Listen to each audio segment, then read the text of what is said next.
ये एक चूहे की कहानी है और उस चूहे का नाम है स्टुअर्ट। एक बार एक अनाथालय से एक परिवार ने उसे गोद ले लिया। लेकिन शुरू में परिवार का छोटा लड़का जॉर्ज उसे अपनाने को तैयार नहीं था। यहाँ तक कि उनके घर की बिल्ली भी कई बार स्टुअर्ट को पकड़ने की कोशिश करती थी। लेकिन स्टुअर्ट ने कभी हार नहीं मानी। धीरे धीरे जॉर्ज और वो बिल्ली दोनों उसके दोस्त बन गए और कई सारी एडवेंचर्स के बाद स्टुअर्ट उस परिवार यानी लिटिल फैमिली के साथ खूब मस्ती से दिन बिताने लगा। लिटिल परिवार में अब एक नया सदस्य आया है। जॉर्ज की अब 1-2 साल छोटी बहन भी है। कुल मिलाकर उनका परिवार बहुत अच्छा समय बिता रहा है। जॉर्ज अपने खिलौना टॉर्च से अपने कमरे में स्टुअर्ट के लिए एक बेडरूम बना दिया है। आज सुबह वहीं से उठकर वह अपने लिफ्ट से नीचे उतरता है और जॉर्ज को भी जगाता है क्योंकि आज उनका फुटबॉल मैच है और सुनने में आया है कि स्टुअर्ट भी इसमें हिस्सा ले रहा है। लेकिन मैं सोच रहा हूं कि उन्हें अपनी साइज का कोई अंदाजा है या नहीं, क्योंकि जॉर्ज की माँ स्टुअर्ट को लेकर चिंता में है। अगर खेल के बीच में कोई उसे जोरदार टक्कर मार दे तो क्या होगा। खैर, वह स्नोबॉल को खाने के लिए बुलाता है और वो तो खुश होकर पागल सा हो रहा है कि आज उसके लिए क्या है, चिकन या मटन। और ठीक उसी वक्त बात करते करते जॉर्ज की छोटी बहन मार्था अपना खाना नीचे फेंक देती है और जॉर्ज की माँ उसके लिए अलग से खाना नहीं बनाती, बल्कि मार्था के फेंके हुए खाने को स्नोबॉल को खिला देती है। मतलब इस परिवार के सारे लोग ऐसे हैं जैसे कि सब स्नोबॉल का अहंकार ठेस पहुंचाने के लिए ही बैठे हों। इसी वजह से बिल्ली गुस्सा हो जाती है। फिर उस दिन परिवार के सभी लोग मैदान में चले जाते हैं जहां जॉर्ज बच्चों के साथ खेलना शुरू करता है। लेकिन स्टुअर्ट को सिर्फ सब्स्टिट्यूट की तरह ही रखा जाता है। वैसे जॉर्ज की माँ इससे खुश थी क्योंकि उसे डर था कि अगर स्टुअर्ट भी मैदान में उतर गया तो उसे जरूर कोई चोट लग जाएगी। मिलेगा। लेकिन एक समय बाद बात में जॉर्ज की टीम का एक लड़का चोटिल हो जाता है। तब स्टुअर्ट को इस खेल में मौका दिया जाता है और इससे वह खुद बहुत खुश हो जाता है। वह मैदान में उतरेगा, गोल करेगा। ठीक उसी वक्त जॉर्ज के पास गेंद आती है और सब उसकी तरफ भागते हैं। इसलिए वह बिना कुछ सोचे समझे स्टुअर्ट को गेंद पास कर देता है। लेकिन वह गेंद स्टुअर्ट अपने साथ लेकर सीधे गोल पोस्ट में गेंद चली गई और आखिरकार जॉर्ज और स्टुअर्ट की टीम जीत गई। लेकिन उसके मम्मी पापा सीधे मैदान पर आ गए और गेंद के नीचे स्टुअर्ट को ढूंढने लगे कि वो असल में कहाँ है। फिर उन्होंने देखा कि वो गोल पोस्ट से लटका हुआ है। मतलब ऐसे लग रहा था जैसे अगली बार खेलने से पहले उसे अपनी लाइफ इंश्योरेंस करानी पड़ेगी। इस बात पर रात को उसके पिताजी के बीच बातचीत हुई। जॉर्ज की मम्मी आज की घटना से बहुत डर गई थी कि अगर स्टुअर्ट को कुछ हो गया तो क्या होगा। लेकिन उसके पापा ने उसे समझाया कि उसे दुनिया के साथ तालमेल बैठाना सीखना होगा। उसे सब कुछ करने देना चाहिए, तभी तो वह कुछ नया सीख सकेगा। लेकिन फिर भी उसे अपनी माँ का डर नहीं जाता। और ऊपर जॉर्डा स्टुअर्ट आज की घटना पर खूब हंस रहा था। लेकिन आखिर में स्टुअर्ट खुद भी दुखी होता है, क्योंकि चाहे वो चाहे सब कुछ नहीं कर सकता, क्योंकि वह इंसान नहीं है, वह एक छोटा सा चूहा है। अगले दिन सुबह जब जॉर्ज और स्टुअर्ट साथ में अपने खिलौना प्लेन पर काम कर रहे थे, तभी जॉर्ज का एक दोस्त उसके साथ खेलने आता है। इसलिए जॉर्ज स्टुअर्ट को अकेला छोड़कर उसके साथ अंदर गेम खेलने चला जाता है और ये देखकर स्नोबॉल उससे मजाक करता है। इसलिए वह बोर हो रहा था तो प्लेन के अंदर थोड़ा काम करने लगा, बाकी काम करने लगा। अचानक गलती से उसने प्लेन स्टार्ट कर दिया। ये आवाज सुनकर जॉर्ज और उसके दोस्त भागे और देखा कि प्लेन लट्टू की तरह घूमने लगा और उसके अंदर था स्टुअर्ट। एक समय स्टुअर्ट ने प्लेन का लीवर पकड़कर खींचा और प्लेन उड़ने लगा और स्नोबेल उसके पीछे गिर पड़ा। वो किसी तरह बच गया, लेकिन प्लेन को अब रोका नहीं जा सकता था। बात करते करते जब जॉर्ज की माँ अपना मुख्य गेट खोलकर अंदर आ रही थी, तभी ट्यूरेड उस प्लेन को लेकर बाहर निकल गया और खुद ब खुद आसमान में उड़ने लगा। वो किसी भी हालत में प्लेन को कंट्रोल नहीं कर पा रहा था। फिर एक बार वो उसे स्टुअर्ट के साथ लेकर क्रैश कर देता है, जिसकी वजह से जॉर्ज उससे झगड़ा करता है। अगर कुछ भी हो जाता तो जॉर्ज खुद भी बहुत गुस्सा हो जाता, क्योंकि ये प्लेन उसका बहुत पसंदीदा खिलौना था। स्टुअर्ट ने उसे तोड़ दिया। असल में अब जॉर्ज ने स्टुअर्ट की जगह दूसरे दोस्तों के साथ दोस्ती कर ली है। वो ज्यादातर उनका ही साथ देता है और स्टुअर्ट ज्यादातर घर पर अकेला रहता है। यहाँ तक कि जब वो स्कूल जाता है तब भी बच्चे उससे दोस्ती नहीं करना चाहते। वो अपनी गाड़ी में ही स्कूल जाता है और गाड़ी में ही वापस आता है। इसी तरह एक दिन घर लौटते वक्त अचानक आसमान से एक छोटा सा पक्षी आकर उसकी गाड़ी पर गिर पड़ा। उसकी हालत बहुत खराब थी, ठीक से कुछ बोल भी नहीं पा रहा था। तभी उनके ऊपर एक और बड़ा पक्षी हमला कर देता है।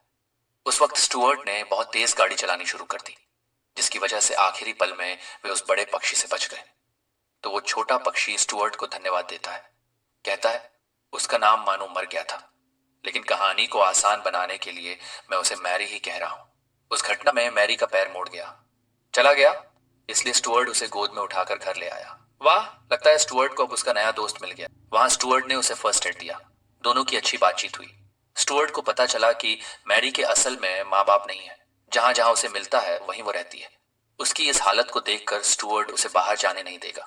उसे कुछ दिन के लिए यहाँ उसके साथ ही रहने को कहता है। शुरू में वो रहना नहीं चाहती थी, लेकिन बाद में अपनी तबीयत देखकर मान गई। तब स्टुअर्ट उससे कहता है, थोड़ा इंतजार करो, मैं कुछ खाने के लिए जा रहा हूँ, आता हूँ।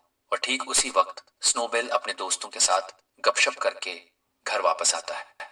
अंदर आकर मैरी को देखकर वह चौंक जाता है। स्टुअर्ट उसका परिचय स्नोबेल से कराता है, लेकिन वह मान नहीं पाता, क्योंकि जब स्नोबेल अपने दोस्तों के साथ घर आता है तो जॉर्ज की माँ गुस्सा हो जाती है।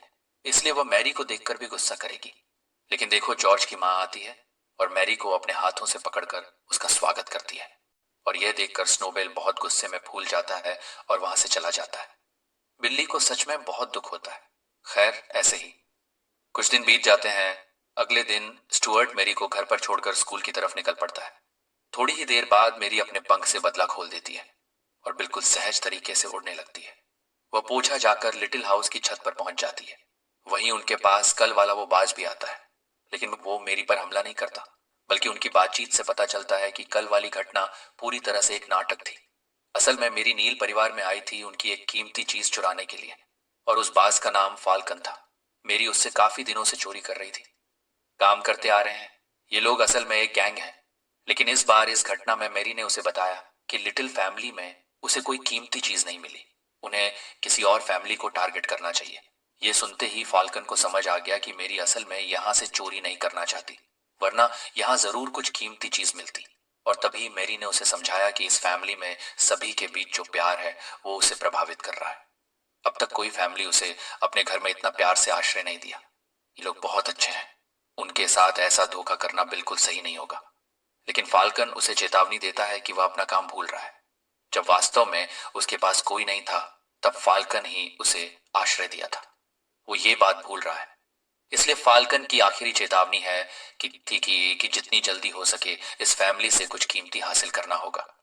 इसके बाद मैरी लिडेल फिर से फैमिली के साथ दोस्ताना व्यवहार करने लगती है।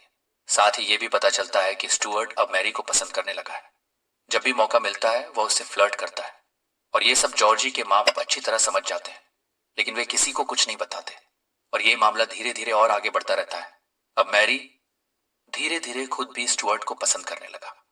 कुछ दिन गुजरते ही उनके बीच एक अच्छी खास दोस्ती बन गई। दोनों मिलकर अपने घर की एक खाली जगह में साथ बैठकर टीवी देख रहे थे। जॉर्ज के पापा ने उनके लिए ऐसा माहौल बना दिया था। वहीं मैरी ने कुछ सुंदर चीज लेकर प्रपोज किया। प्रपोज करते वक्त स्टुअर्ट थोड़ा नर्वस था, लेकिन मैरी ने उसका प्रपोजल स्वीकार कर लिया। ये सब उनकी छत पर से फाल्कन देख रहा था, और ये बात उसे बिल्कुल पसंद नहीं आई।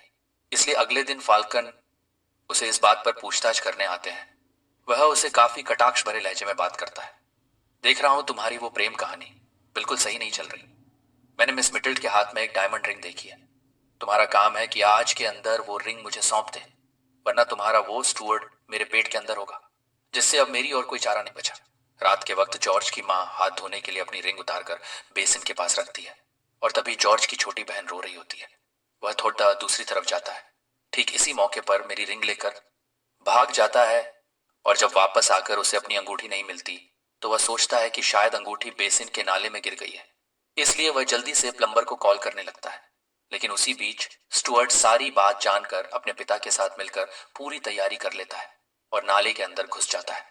जॉर्ज के पिता एक डोरी पकड़कर उसे लटका देते हैं, लेकिन जब उनकी माँ वहां आकर पूछती है कि क्या हो रहा है, तभी गलती से डोरी टूट जाती है और स्टुअर्ट उस गंदी नाली के अंदर फंस जाता है। धीरे धीरे वह खुद नीचे गिरने लगता है, और अब वह समझ ही नहीं पाता कि उसे कैसे निकाला जाएगा। बाहर से मैरी ये सब देखकर सहन नहीं कर पाती। वह कहीं से एक नेकलेस जैसा कुछ लेकर उस नाले में फेंक देती है, और स्टुअर्ट उसे पकड़कर बाहर आ जाता है। हाँ, इस बार तो वो बच गया। रात को उनकी माँ इस बात पर अपने पिताजी से बहुत नाराज होती है। वह बताती है कि स्टुअर्ट खुद तुम्हारी मदद करना चाहता था। मैं भी उससे डरती हूँ, लेकिन उसे हर चीज में रोक नहीं सकते। और उस दरवाजे के बाहर से लड़की की इन हरकतों को देखकर कि उसने खुद एक परिवार के साथ ऐसा विश्वासघात किया, उस बात पर अब वह उनके सामने और रह नहीं सकती। रात को जब स्टुअर्ट सो रहा था तब उसके पास वही प्रपोज करने के वक्त वाला गिफ्ट रखकर उसे अलविदा कहकर चली गई।